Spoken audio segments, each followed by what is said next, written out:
Estamos concluyendo el año 2011 desafortunadamente con pésimas noticias. Una de ellas, reiteramos, ha sido el caso de la activista Marisela Escobedo y también el de los muertos en San Martín Texmelucan. Empecemos por el caso más sonado que pareciera intenta minimizar, si no lo intenta de suyo, sí lo está logrando mediáticamente, que estos dos primeros casos se hayan ido momentáneamente al olvido. El caso Diego Fernández de Ceballos, un hombre cuya personalidad es tan sui generis que a escasas horas de haber sido liberado, según confiesa él mismo, conduce su Mercedes-Benz hasta su casa y al día siguiente sale a las rejas de su casa en las lomas de Chapultepec para advertir, quizá no amenazar, pero sí advertir a los reporteros que amigablemente les pide que se retiren o hará uso de la fuerza pública. Pareciera, y qué bueno, que el secuestro no minó la personalidad ni la fortaleza de Diego Fernández de Ceballos, pero justamente esa personalidad provocó que cuando fue secuestrado, cuando ocurrió su secuestro en mayo pasado, mucha gente en las redes sociales, en Twitter, en Facebook, en distintos blogs y participaciones en línea en los periódicos, se alegrara del secuestro del jefe Diego e incluso le deseara la muerte.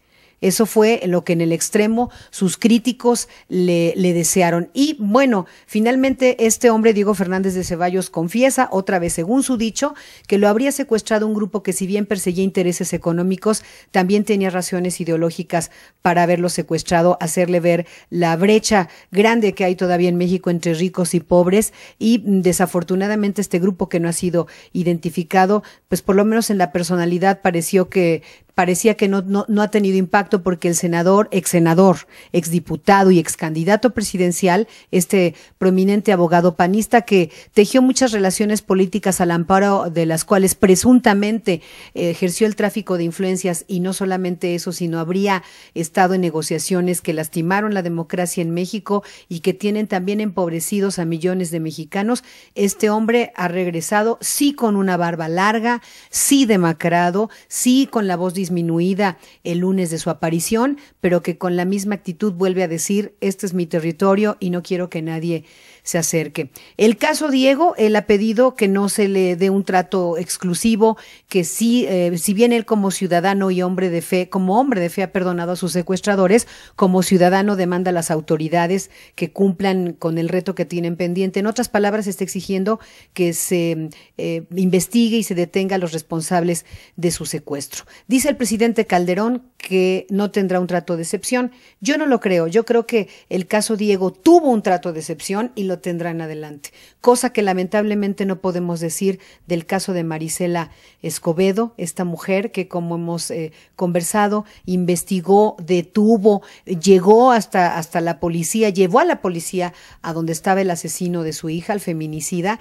y bueno, una policía mal preparada huyó frente a sus narices, un ministerio público que no integró bien la averiguación, unos jueces que en lugar de regresar la averiguación mal conformada al ministerio público, libera al feminicida, y ella, demandando justicia y volviendo a denunciar al homicida, al asesino de su hijo, le cobró la vida. No se sabe hasta el momento si fue el mismo asesino de su hija, pero presuntamente sí alguien que habría enviado el señor Barraza, que es justamente el feminicida. Hay que decir también, en cuanto al caso de San Martín Texmelucan, bueno, en el caso de Marisela Escobedo no hay responsables. Ahorita nuevamente el gobernador de Chihuahua nos sale con un fallo de un secuestrador que intenta tapar la gravedad, la omisión de no haber protegido a Marisela Escobedo y de no hacerle justicia.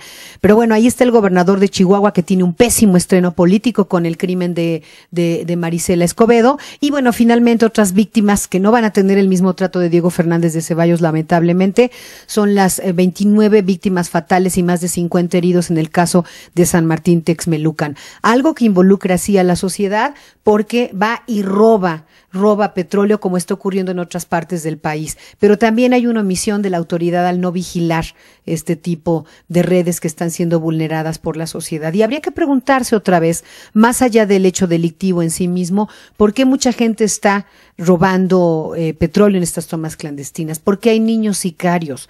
¿Por qué hay esta descomposición social? ¿Por qué sigue habiendo desigualdad económica? Si bien Pemex ha ofrecido que va a indemnizar a las víctimas de San Martín Texmelucan, la pregunta otra vez, como en el caso de la guardería ABC, que fue otra tragedia de 2010, es ¿quién les va a devolver la vida, la alegría, la tristeza que están pasando estas familias con la desaparición de sus seres queridos, más allá de las casas que puedan recuperar con el paso del tiempo, quién va a indemnizar estas víctimas más allá de lo económico, insisto, porque está Pemex, sí, pero también quién va a apresar a los responsables de las tomas clandestinas y quién les va a hacer justicia a estas otras víctimas que no tienen la atracción mediática que hoy por hoy tiene Diego Fernández de Ceballos. El jefe Diego, motejado así, insisto, por sus múltiples relaciones políticas que le habrían llevado al lugar donde está. Ave de Tempestades, que hoy está libre, que dice que su caso no se tome como un caso exclusivo, pero que finalmente